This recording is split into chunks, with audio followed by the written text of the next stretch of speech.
Shannon, did you see a Super Bowl team yesterday? If you tell me they're going to play like they played yesterday, which might have been the most complete game that a team has played offensively, defensively, and special teams this entire season, there might have been a better defensive game played by a team. There might have been a better offensive game played by a team. There might have been a better special teams game played by a team. But if you combine all three phases, it's going to be hard-pressed for you to find a team that was in complete domination like the Cowboys were against an 8-1. That's a good football team. Maybe you might say, well, they're overrated. Okay, even if you say they're overrated, they're still 8-1. They still was the number one seed in the NFC at the time. They were playing really good football. Dalvin Cook can run it. Justin Jefferson, Thielen, they got good receivers. Hawkinson, he leaves a lot to be desired. Now I see why why the Detroit Lions gave up on a Pro Bowl tight end. Bingo. And only 3 years into his career. Yep. If you tell me, Skip, they're going to play like this, they get to the playoffs, not like this, because you're not going to have a game like this. But if you can play consistent football, yes, they have a chance. Now, are you going to tell me Dak Prescott is going to have a field sim Super Bowl game? Because that's what he had yesterday, 22-25. That was as good as Dak Prescott have ever played in his entire life. Agreed. Are you going to tell me Tony Pollard is going to take a swing pass out of the backfield and go hit his head on the goalpost from 35, 40 yards away? Probably not. But the pass that Dak caught him on the linebacker, he swung out the backfield, got him one-on-one with, I think it's Kendricks. And was it Kendricks or Hicks? But anyway, it's one of those linebackers. Tony Pollard just stuck his hands up, and the ball said, boop, right in his hands. And if you tell me Brett Maher, I don't know, that's some bull jive. He kicks a 60-yard field goal, and then they say, nah, we got to review the play that happened 3 minutes ago. Never seen it happen before in an NFL game where you took a play away because you were late on the draw. I thought that once a play is run, you couldn't go back and review. Thank you. But I guess you can now. But what did he do? He did it again. And he made it look even easier. But you know what? Now you got to let that Mason crossbar go because he started that ball like 7-8 yards outside the right upright. The first one? Yes. Yes. I was like, oh, he missed this one. And it just hooked right back in. Are you going to tell me that they're going to outgain their opponent by 285 yards in a game? Probably not. But Skip, what I saw yesterday, yes, this team can get to a Super Bowl. Now, also, I saw a team last week go on the road and give up a 14-point lead. But yesterday was complete domination, and Michael got the party started early, a strip sack on Kirk Cousins, and you know it was going to be a foreshadowing of things to come. Yep. Jerry, look, I'm not going to take what Jerry says because Jerry says this every year. He said the exact same thing last year, and then he was very disappointed. He said he's never been so disappointed after the 49ers beat him. But, Skip, yesterday was a total dismantling of a very good football team. Not a great, of a very good football team. And the Cowboys took them apart like they were a 2-8 team, not an 8-1 team. So, yes, if they play like what they played yesterday, yes, they can get there. But that defense, as great as the offense played yesterday, and Dak was sensational. Tony Pollard was sensational. Offensive line did a great job of opening holes and protecting Dak. Skip, that defense was relentless. Kirk Cousins couldn't even get to the top of his drop, and he was getting hit in the back of his head, or he's getting hit in the face. It was 1 minute it was Fowler, and then it was Armstrong, and then it was Micah, and then they bring the safety on the blitz, and then it was the Williams kid, and then it was this one, and it was like, hey, it's my turn, hold up. DQ, just call anything. That's a great place to be if you're a D coordinator. You can call any defense, and you got guys that can go get home. Yes, Skip, if you tell me this one game, it was one game, but if you tell me this was the most complete game that I've seen a team play, of all the games that's been played in 10 weeks, 11 weeks, however many weeks we've been playing, this is the most complete game that I've seen a team put on tape yet. Shannon Sharpe, Hall of Famer, I give you credit for opening this show with a very balanced and objective view of what happened yesterday, thanks to my Dallas Cowboys. Destruction. I know you were happy. Destruction. It was spectacular.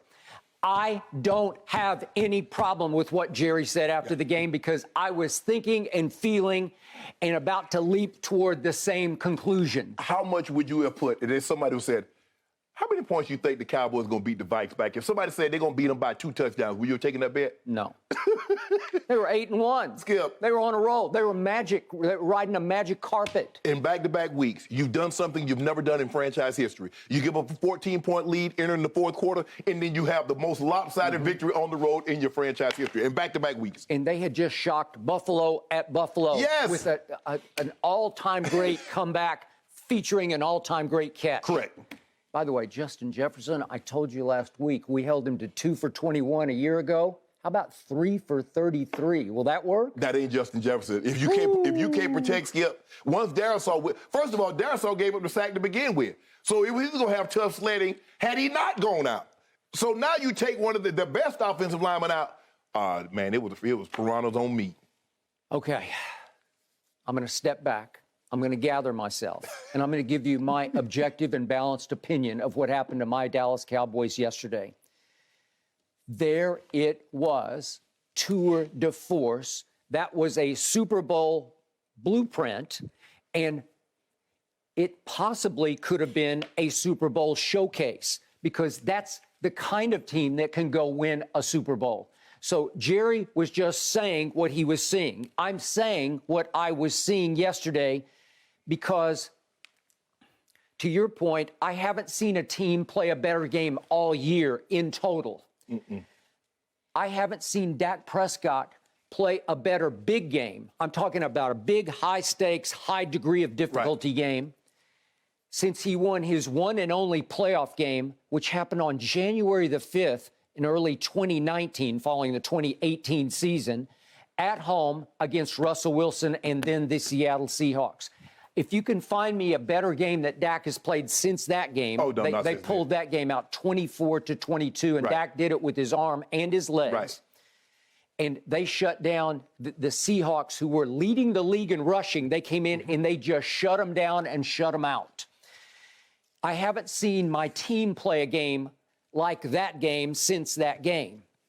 So yesterday was one of those rare days when you hit on every Super Bowl cylinder. Yeah.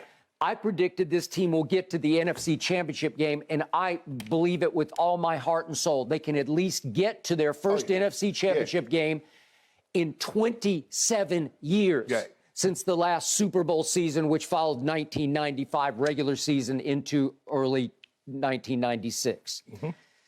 Dak Prescott, yes, I have been hard on him because he deserved for me to be hard on him. I have doubted him because he gave me nothing but game after game to doubt. And yesterday, he lived up to Cooper Rush, who played his signature game in his first NFL start a year ago right there in that building on Sunday Night Football, and Dak eclipsed that with 22 of 25. Dak finally lived up to the contract that Jerry Jones looked across the table at him and said, I overpaid you for. Dak finally lived up to all those national TV commercials, the Sleep Number, the Housewives, the Direct TV commercials, all those. He lived up and maybe even eclipsed all those in one game. Okay, so now, was that a predictor or an indictment? Because obviously, if you can't follow it up, we're all going to look back and say, uh-oh, that was an indictment. Skip, I don't think anybody's expecting him to follow this up. But what they are looking for him to do is to be consistent. He had a good game going last week against Green Bay until he threw a pick in the end zone. I mean, Skip, he was flawless up until that point. Think about it, they would go up and down the field. And it's just the two plays. He avoided the mistake that, Skip, he for the first time in a long time, he didn't put raisins in the potato salad, and it turned out to be a great dish at the end. And yesterday, you don't like raisins? No potato salad. No, hell no, I don't. Nobody does. I made tons of potato salad in my life in my little hole-in-the-wall barbecue restaurant. You didn't put raisins? We didn't put any. Okay, that's what I'm saying. But so I never thought of that. It sounded pretty good. He didn't mess up your dish yesterday. He did not. My team didn't turn it over a single time yesterday. My team really did not much wrong yesterday. I'm not. Not much. What do you want? I'll get there in just the a moment. But again, we're Mike McPenalty. What do we have? Well, it wasn't that bad. But the point is, yesterday, to me, for once and for all, Tony Pollard emerged as the most explosive and the most valuable back in all of football. And we're going to get to this in a few minutes, but to me, you can have Saquon Barkley. I respect him. I fear parts of him. I'll take Tony Pollard. We'll get to that in a moment. But yesterday, tour de force on display again from number 20. It's why I believe he should start over Zeke, but they're not going to do it because they're going to honor Zeke. They're going to respect the elder statesman, a guy who is so respected in the locker room because he plays so hellishly hard He every probably shouldn't game. even be out there not playing now with that big old brace on. Okay, well, you got me, but he started, Yes. but he didn't stay in very long because all of a sudden you see, oh, number 20, he's there. But Skip, let me ask you this. You said they should let Tony Pollard start. Do you believe that Zeke is taking any carries away from Tony Pollard? I believe he's going to get the same amount of carries whether he starts or not. So if that's the case, what is it hurting to let Zeke start? You just want starts on your resume? Because look what he had, 15 carries to 15 carries. Okay, I can still make a case, that, as I did last week, that should at least be 20 carries to 10 carries. That's just who this young man is. But they fortunately balanced that off yesterday by throwing him 6 balls. Right. How many did he catch of the 6 Caught that them they all. threw him? He caught all 6 of them. That's for 109 yards. And I keep telling you that his acceleration is mind-blowing because it doesn't translate through your TV. Right. But he is accelerating past DBs like they're standing still. Oh, yeah, it does. Skip, what surprised me yesterday is with the force in which he runs with. They had him for like a 1 yard, 2 yard gain, and he's ending up getting 4 or 5 yards. I'm like, bro, you're not that big. You're not a Derrick Henry. Derrick Henry, we expect him to plow through. They hit him at the line of scrimmage. He falls forward. He gets 4 or 5 yards. You watched Tony Pollard run yesterday, Skip. There are a lot of times they had him at the initial contact at the line. I've been seeing that for 3 years. I'm like, where he gets low, he gets his legs up under him, and he can bench press, man. He can squat press. He can push the pile if he needs to. Now, a couple of times they tried to bang him into the end zone, and they finally put Zeke in, and he got it. Well, I'm good with that. Yeah. It makes Zeke feel like he's part of the party. Right. You know, like, okay. So we saw that. We saw CeeDee Lamb. I thought CeeDee outplayed Justin Jefferson yesterday, but he made the one catch on the sideline that I'll get to in just a moment. Yeah. But the point is that set up the 2 60-yarders, which brings me to my pettest peeve about the Green Bay game. You just saw Brett Maher make 2 from 60. He's now made more 60-plus yard kicks than any field goal kicker in the history of your league. Yeah. In the history of your league. Yeah. He is as I told you last Monday, a thunder foot. So help me out. In overtime, you get down to whatever it was, 3rd and 4, and it's a 53-yard field goal, and I realized it was outside into some wind. I'm doing it. I'm trying it because he's a thunderfoot. And the second 60-yarder that counted yesterday, it looked like it would have made it from, dare I say, 70? No, I don't know about that part. Probably about 64. 64 could have been. But I give him 64. But here's the thing, Skip. And by the way, he's effortless in his kicks. It doesn't look like he's kicking it that hard, and it just explodes off his foot. But Skip, of those 60 yarders that he's attempted, I guarantee you at least 3, maybe if not all 4, have come indoors. Okay. So with that being said, now you're kicking outdoors, you're at Lambeau. They said you're kicking into a wind, and he's kicking a brick. Are you willing to? He said after the game, I sure would like to have tried it because I think I could have hit one, and I believe he could have. And they said before the game he was hitting him in the warm-ups, but that the wind had slightly shifted. Right. It didn't seem like high wind. Okay. We're going to talk about what happened at Baltimore, Carolina at Baltimore. That was high wind, destructive wind. I didn't feel that at Lambeau. But my point is, week after week, Tony Pollard keeps doing things, and Brett Maher keeps doing things to back it up, where you've got 2 new superstars emerging because Pollard and Brett Maher, they're superstars at their positions. Well, you know, at some point in time in the playoffs, Skip, it's probably going to come down to a kick. You're probably going to need a kick to get you, tie the game up, or maybe win the game. But, Skip, I like the way they're using Pollard because he's fresh. He can remain explosive. Now, the more you're running, the more you're going to probably zap a little bit out of those legs. Wouldn't you like to keep him explosive like you've seen him, as opposed to giving him a couple of extra carries just to say, well, you know, he should be starting in front of Zeke, so I'm going to steal 5 or 6 carries from Zeke and give them to Tony Pollard, as opposed, you know what? I'm going to keep those things low around 15 and watch him hit his head on the goalpost from 68. Watch him hit his head on the goalpost from 38. Okay. Now, let's start from the start. You mentioned it in your opening soliloquy. The game turned to me on one play, and it happened on the first 3rd down of the game. Little Kirk Cousins, what do you call him, 5 chains? Yep. We put him in more chains than Marley's ghost was wearing in a Christmas Y'all Carol. snatched all that man chains yesterday. Michael Parsons was Debo at the start. Okay. Give me that. Kirk doesn't see it coming. No. I have told you from the start about Kirk Cousins. We're 9-2 against him. We own him the way Aaron Rodgers has owned us. So that's what just happened in back-to-back weeks. You saw Aaron Rodgers own us when it mattered. Right. And right from the start, we owned Kirk Cousins. He looks like this little tiny guy with an oversized helmet, and he's so frail in the pocket. If you give him time, he can throw the football. It doesn't look that impressive because he doesn't have much arm strength to me. Right. But he is the most overpaid quarterback in NFL history because they just keep paying him. He beat the system. Because you keep saying, yeah, but how can we do better than Kirk Cousins? No. Did you see that game? Yeah, I saw that game. Well, what about that game and that game and that game? Well, because, Skip, the thing where you got to keep him is because he wins just enough games to keep you from getting a top 5, top 10 quarterback. So you're picking somewhere in the late teens to the mid-20s, and the likelihood of you getting an Aaron Rodgers down there that late or someone falling to you of a quarterback of any that's going to be pretty good is not very good. And Minnesota doesn't seem like a team that's willing to trade up to try to get a quarterback. But he beat the system. He had 2 franchise tags. Yep. And Minnesota, in order to get him, said, we're going to guarantee your whole contract. He was the first guy to have a fully guaranteed contract. $84 million. And guess what, Skip? They gave him another one. Another fully guaranteed contract. Gave him another one. So, in the end, what did I say before the season? We have Micah and nobody else does. Yeah. We'll go as far as Micah and the Marauders on defense carry the football team. Right. Now they're starting to get a little balance from the offense and certainly from the special teams. Yeah. But the point is, Micah set the tone with that one play. And I loved what Micah said after the game, that this was a statement week. It says what we're capable of when we put our mind to it. I think he, starting off, put his mind to it and said, I am not going to be denied today. Well, the previous 2 games, he didn't have any sacks. Last week, he didn't have any pressure, any hits on the quarterback, and he came out in pregame with a T-shirt on him with LT.